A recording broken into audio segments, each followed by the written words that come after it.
হঠাৎ করে যদি খেতে ইচ্ছে করে এরকম মুরালি গজা বা কাঠি গুড়ের গজা, তো আপনারাও বানিয়ে নিয়ে খেতে পারবেন। এগুলো ট্রেনের মধ্যে বেশ ভালো পাওয়া যায়, কিন্তু দাম অনেকটা পরিমাণে লাগে। এখন এই গজাগুলো না প্রায় 150 টাকার ওপরে কেজি দরে বিক্রি হয়। তো বাড়িতে কিন্তু 50 টাকা খরচে আপনারা 1 কেজির বেশি এই কাঠি গুড়ের গজা তৈরি করে নিতে পারবেন। এই গজাগুলো বানাতে না মাত্র 3টে উপকরণ লাগবে, আর খুব সহজে অল্প সময়ের মধ্যে তৈরি করে নেওয়া যায়। তো নমস্কার বন্ধুরা, আমার নতুন একটা রেসিপিতে সবাইকে স্বাগত জানিয়ে শুরু করছি আমার আজকের রেসিপি। আশা করছি এই রেসিপি আপনাদের কাছে ভালো লাগবে, আর ভালো লাগলে সব সময়ের জন্য অনুরোধ রইল লাইক, শেয়ার আর কমেন্ট করার জন্য।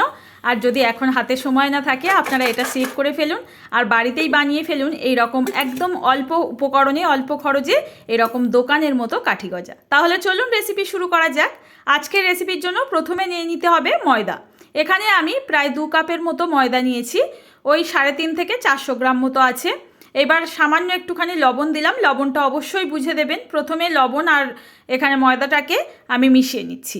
তারপরে না এখানে 2 টেবিল স্পুন মতো নিয়েছি রিফাইন্ড অয়েল। পুরোটা দিচ্ছি না, অল্প করে আমি এখানে দিয়ে দিচ্ছি। এখানে খুব বেশি ময়ান দেওয়ার প্রয়োজন নেই, নিমকির মতো সামান্য একটুখানি ময়ান দিলেই হবে। এখানে না প্রথমে শুকনো উপকরণগুলোর মধ্যে তেলটাকে খুব ভালো করে এইভাবে ডলে ডলে মেখে নেবেন। আমার একটা না আঙুলের সমস্যার জন্য একটু মাখতে অসুবিধা হচ্ছে, তো আপনারা কিন্তু খুব ভালো করে মেখে নেবেন। তারপর দেখবেন এরকম মুঠো করলে সুন্দরভাবে মুঠো হয়ে যাচ্ছে, আবার ভেঙে দিলে না বালির মতো একদম ঝুরঝুরে হয়ে পড়ে যাচ্ছে। তো এখানে বলবো খুব বেশি কিন্তু তেল দিয়ে এটা একদম ময়ান দিতে যাবেন না, তাহলে ভেতরটা না একদম নিমকির মতো হয়ে যাবে, তখন খেতে ভালো লাগবে না। তো দেখুন ময়দাটার মধ্যে তেলটা ভালো করে মেখে নিয়ে একদম রুম টেম্পারেচারে থাকা জল অল্প অল্প করে এইভাবে হাতে নিয়ে একটা টাইট করে ডো মেখে নিতে হবে। এই ডোটা না খুব বেশি কিন্তু নরম করা যাবে না, যতটা সম্ভব হয় একটু শক্ত করে মাখবেন। আর দেখতেই পাচ্ছেন আমি একদম শক্ত একটা ডো মেখে নিয়েছি। ডোটার গায়ে কিন্তু অনেক বেশি ফাটল থাকবে এরকম, তাহলে গজাগুলো খুব ভালো হবে। তো দেখুন একদম শক্ত করে মেখে নেওয়ার পর এটাকে কিন্তু 10 থেকে 15 মিনিটের জন্য রেস্টে রাখতে হবে এইভাবে, তাহলে কিন্তু ডোটা রেডি হয়ে যাবে। আর দেখুন 10 থেকে 15 মিনিট পর ঢেকে রাখার পর ফিরে এলাম। দেখতেই পাচ্ছেন এখন কিন্তু ডোটা একদম রেডি আমাদের এই গজাগুলো তৈরির জন্য। হালকা হাতে এখন ডোটাকে আবারও একটু মেখে নিচ্ছি, তারপর এখানে সমান করে 4টে ভাগে আমি ভাগ করে নিচ্ছি। আপনারা কিন্তু এখানে যদি চান কম বেশি করে 4টে বা 3টে ভাগে ভাগ করে নিতে পারেন। এখানে আমি লইটা একটা নিয়ে নিলাম, একটু ছড়ানো জায়গা নিতে হবে।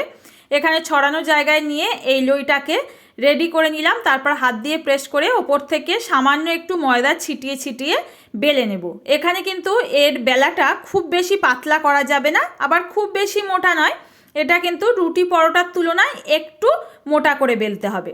তো দেখুন এখানে কিন্তু আপনারা যদি চান একবারে কিন্তু সমস্ত ডোটাকে নিয়ে এখানে বড় করে বেলে তৈরি করে নিতে পারবেন, মানে গজার কাটিং তৈরি করতে পারবেন। আমি এখানে একটু ছোট ছোট করে দেখিয়ে দিচ্ছি, যেহেতু আপনাদের সাথে রেসিপিটা শেয়ার করছি, একটু ছোট ছোট করে দেখালে ভিডিওটা ক্যাপচার করতে সুবিধা হয়। তো দেখুন এখানে কিন্তু আমি এইবার বেলে নেওয়ার পর চারিদিক দিয়ে সমান করে কেটে নিচ্ছি, এতে গজার শেপটা সুন্দর আসে। আপনারা যদি চান এখানে বড় একটা জায়গায় বেলে এটাকে সমান করে কেটে নিতে পারেন। এবার ছুরি দিয়ে দেখুন এইভাবে সরু সরু আঙুলের মতো করে কেটে নিতে হবে। এখানে শেপটা আপনারা আপনাদের পছন্দসই দিতে পারবেন, তাতে স্বাদের কোনো পরিবর্তন হবে না। তো এইভাবে কিন্তু আমি সমস্ত গজাগুলো কাটিং করে নিলাম। এখন একটা করে গজা আমি দেখিয়ে দিচ্ছি। দেখুন খুব বেশি কিন্তু পাতলা আবার খুব বেশি মোটা সিট করা যাবে না, মিডিয়াম সাইজের, মানে রুটি পরোটার তুলনায় একটু মোটা রাখবেন। এগুলো তেলে যখন দিয়ে আমরা ভাজবো একটু পরিমাণে ফুলে উঠবে আর অনেকটা মোটা হয়ে যায়। তো দেখুন এগুলো কেটে নেওয়ার পর একটা প্লেটের মধ্যে উঠিয়ে নিচ্ছি। একইভাবে কিন্তু আমি এখানে সমস্ত যে রুটির ডোগুলো আমি তৈরি করেছি এগুলোকে বেলে নিয়ে এখানে সমস্ত গজাগুলো কেটে নেব। আপনাদের যেমনভাবে সুবিধা হয় আপনারা করে নিতে পারেন। তো বন্ধুরা কে কোথা থেকে রেসিপিটি দেখছেন আজকে ঝটপট করে কমেন্টে জানিয়ে যাবেন। আর আপনারা না সত্যি বলছি যখনই কমেন্ট করেন ভীষণ ভালো লাগে, আর এক একটা সহজ রেসিপি আপনাদের সঙ্গে শেয়ার করার চেষ্টা করি। রেসিপিগুলো কেমন লাগে জানাতে কিন্তু একদম ভুলবেন না। নতুন কেউ আসলে প্লিজ চ্যানেলটি সাবস্ক্রাইব করে পাশে থাকবেন, আর পেজ থেকে দেখলে পেজটি ফলো করে নিতে পারেন। তো দেখুন এখানে কিন্তু একদম অল্প ময়দাতে কিন্তু অনেক গজা আমার তৈরি হয়ে গেছে, আর কাটিংগুলো কিন্তু একটুও বাদ দিইনি, সমান করে কেটে লাস্টের দিকে যেটুকু ছিল হাত দিয়ে গোল গোল শেপ দিয়ে নিয়েছি। এদিকে গজাগুলো ভাজার জন্য তেলটা কিন্তু হালকা আঁচে গরম করে নিতে হবে। আঙুল দিয়ে সহ্য করতে পারছি এইরকম আঁচ যেন থাকে, এর থেকে যদি বেশি হিট হয়ে যায় তেলটা গজা দেওয়ার সাথে সাথে কিন্তু লালচে হয়ে যাবে, তখন ভেতর থেকে একদম নরম থেকে যাবে, খাস্তা হবে না। তো দেখুন এই রকম আঁচে কিন্তু বেশ কিছুটা কেটে রাখা গজার টুকরো দিয়ে দিলাম। এগুলো কিন্তু খুব বেশি একসাথে দেওয়া যাবে না, এগুলো যেহেতু তেলে পড়ার পর অনেকটা পরিমাণে ফুলে উঠবে, তখন কিন্তু নাড়াচাড়া করতে অসুবিধা হবে। তো তেলে দেওয়ার সাথে সাথে কিন্তু হালকা একটু নাড়াচাড়া করে দিয়েছিলাম, তারপর দেখুন আপনি কিন্তু গজাগুলো তেলের ওপর ভেসে উঠছে। এইবার নাড়াচাড়া করতে করতে কিন্তু গ্যাসের ফ্লেমটা একদম লোতে রেখে আমি ভেজে নেব যতক্ষণ না গোল্ডেন কালার হয়ে যাচ্ছে। আর দেখুন তেলটা দেখেই বুঝতে পারবেন এখানে কিন্তু একদম তেলটা বাবেলস ওঠা বন্ধ হয়ে যাবে। তো এই পর্যায়ে আমি গজাগুলো তেল ঝরিয়ে উঠিয়ে নিচ্ছি। আর কত সুন্দর দেখুন ভাজা হয়ে গেছে।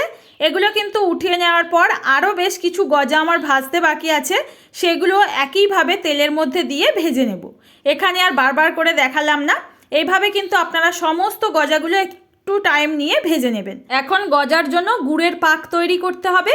তার জন্য দেখুন হাফ কাপ মতো জল নিয়েছি, খুব বেশি জল কিন্তু ব্যবহার করা যাবে না। আর 250 গ্রাম মতো ভেলি গুড়ের চাক নিয়েছি। এই গুড়টা কিন্তু আপনারা যে কোনো মুদি দোকানে পেয়ে যাবেন। আর হাতের কাছে যদি ভেলি গুড় না থাকে আখের গুড় দিয়ে করতে পারবেন, তবে ভেলি গুড়টা দিলে খুব সুন্দর একটা ফ্লেভার থাকে, একদম দোকানের গজার মতো, আর কালারটা না খুব সুন্দর হয়। আর একদমই যদি কোনো রকম গুড় হাতের কাছে না থাকে, গুড়ের যে বাতাসা হয় সেটা দিয়ে করবেন, তবে রং দেওয়া ছাড়া বাতাসাটা নেবেন, তাহলে ভালো কালার আসবে। আর রং দেওয়া বাতাসা হলে কিন্তু এর টেস্ট ভালো হবে না, তেতো তেতো ভাব হবে। তো দেখুন এখানে কিন্তু গুড়টাকে আমি জাস্ট 4 থেকে 5 মিনিট সময় নিয়ে একটু পাক তৈরি করে নিচ্ছি। মাঝে মধ্যে এরকম চেক করে নেব হাতে চিটচিটে ভাব হচ্ছে কিনা। তো এখনও কিন্তু তার আসেনি। তো এখানে কিন্তু আরও 2 থেকে 3 মিনিট ফুটিয়ে নেওয়ার পর দেখে নিচ্ছি, দেখুন একদম কিন্তু হাতে সুন্দর 1 তার 2 তার এইরকম কিন্তু একটা তার এসে যাচ্ছে আর চিটচিটে ভাব হয়ে যাচ্ছে। তো এই মতো পর্যায়ে গুড়ের পাক কিন্তু আমাদের রেডি। এখন এর মধ্যে ভেজে রাখা গজাগুলোকে দিয়ে দেব আর অনবরত কিন্তু নাড়াচাড়া করতে থাকবো যতক্ষণ না সুন্দরভাবে এই গজাগুলোর মধ্যে গুড়ের মোটা একটা কোটিং পড়ে যাচ্ছে, এইভাবে নাড়াচাড়া করব। আর এখন গ্যাসের ফ্লেমটা কিন্তু অফ করছি না, মিডিয়ামে রেখে 1 মিনিটের মতো এইভাবে নাড়াচাড়া করতে হবে। যতক্ষণ কিন্তু নিচে আমাদের এই গুড়ের পাকটা হতে থাকবে ততই কিন্তু সুন্দরভাবে এখানে কোটিং হবে গজার মধ্যে। তো দেখুন 1 থেকে 1.5 মিনিট পর আমি এইবার কিন্তু গ্যাস ওভেনটাকে অফ করে দেব। আস্তে আস্তে দেখতেই পাচ্ছেন চিট চলে এসছে এই গজার গায়ে, সুন্দরভাবে কিন্তু একটা মোটা কোটিং হয়ে যাচ্ছে। গ্যাস ওভেনটা একদম অফ করে দিয়েছি এই মতো পর্যায়ে। এইবার আমি ওপর থেকে 50 গ্রাম মতো বড় দানার যে গোটা অবস্থায় থাকা চিনি থাকে সেই চিনিটা নিয়ে নিয়েছি। এবার ওপরে সুন্দরভাবে ছড়িয়ে দিয়ে আবারও কিন্তু নাড়াচাড়া করছি। এবার কিন্তু গ্যাস ওভেনটা একদম অফ অবস্থায় করতে হবে। চিনি দেওয়ার পর কিন্তু কোনোভাবে কিন্তু যেন অন না থাকে খেয়াল রাখবেন। এই সময়টা একটু মন দিয়ে কাজটা করবেন, দেখবেন সুন্দরভাবে কিন্তু গজার মধ্যে কোটিং হয়ে যাচ্ছে। তো দেখুন 2 থেকে 3 মিনিট পর আবার দেখাচ্ছি, দেখুন আস্তে আস্তে কত সুন্দরভাবে এখানে বসে গেছে চিনির দানা আর গুড়ের যে কোটিংটা গজার গায়ে পুরো কিন্তু কভার হয়ে গেছে, দেখতেই পাচ্ছেন। একটু এই মতো পর্যায়ে না একটু শক্ত হয়ে যাবে, ভয় পাওয়ার কোনো কারণ নেই। হালকা হাতে এইভাবে নাড়াচাড়া করবেন আর মিশিয়ে নেবেন, দেখবেন সুন্দরভাবে ঝুরঝুরে দোকানের মতো গজা কিন্তু তৈরি হয়ে গেল। এখন পুরোপুরি ঠান্ডা করে নিয়েছি, প্রায় 1 থেকে 1.5 ঘন্টা পর দেখাচ্ছি। দেখুন একটার গায়ে একটা একটু জড়িয়ে আছে, তো হাত দিয়ে ছাড়িয়ে নেবেন। এখন আমি আপনাদের সার্ভ করে দেখিয়ে দিচ্ছি, দেখুন কত সুন্দর দোকানের মতো এইরকম গুড়ের কাঠি গজা তৈরি হয়ে গেল। অল্প উপকরণে অল্প সময়ে অল্প কিন্তু টাকা খরচ করে একদম 1 থেকে 1.5 কেজি পরিমাণে গজা তৈরি করে নিয়েছি। আপনাদের কাছে রেসিপি কেমন লাগলো জানাতে কিন্তু একদম ভুলবেন না। এখন একটা ভেঙে না দেখালে বিশ্বাস হবে না যে এত সুন্দর গজা বাড়িতেই তৈরি হয়। এই গজা ভাঙার আওয়াজটা শুনে আশা করছি বুঝতে অসুবিধা হয়নি কতটা পারফেক্ট হতে পারে এই গজাগুলো। আজ তাহলে বন্ধুরা এখানে বিদায় নেব, দেখা হবে নতুন কোনো রেসিপিতে। ভিডিওটির সঙ্গে থাকার জন্য অসংখ্য ধন্যবাদ।